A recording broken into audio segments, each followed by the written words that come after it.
Hello,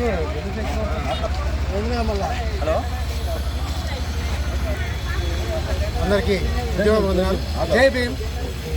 మరి doctor Babasaheb Ambedkar గారు రచించినటువంటి ఆయన ఆలోచనల ప్రకారంగా రచించిన భారత రాజ్యాంగం ప్రకారం ఈరోజు మన తెలంగాణ రాష్ట్ర ప్రభుత్వం మొన్ననే అసెంబ్లీలో బీసీల రిజర్వేషన్లు అమలు చేయడం, అలాగే నేడు గత కొన్ని దశాబ్దాలుగా పోరాడుతున్నటువంటి ఎస్సీల వర్గీకరణ బిల్లును కూడా ఈరోజు ఆమోదింపజేయడం ఎంతో హర్షణీయం.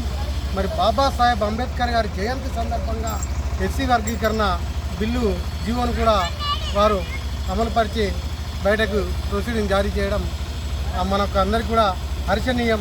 మరి ఈ సందర్భంగా ఈరోజు మరి దళిత సంఘాలు, ఎంఆర్పిఎస్, అంబేద్కర్ యువజన సంఘం, మరి మండల ప్రజారీకం పక్షాన పెద్దలు రేవంత్ రెడ్డి గారికి, అలాగే మన భారత రాజ్యాంగ నిర్మాత అయినటువంటి అంబేద్కర్ గారి చిత్రపటాలకు కూడా పాలాభిషేకం చేసుకోవడం జరిగింది.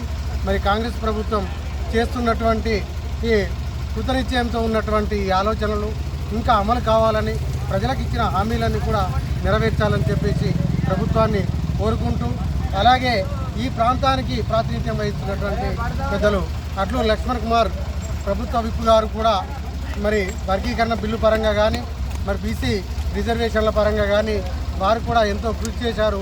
వారికి కూడా ప్రత్యేకంగా మేము ధన్యవాదాలు తెలియజేసుకుంటూ ఈ సందర్భంగా హృదయపూర్వకంగా వారికి కృతజ్ఞతలు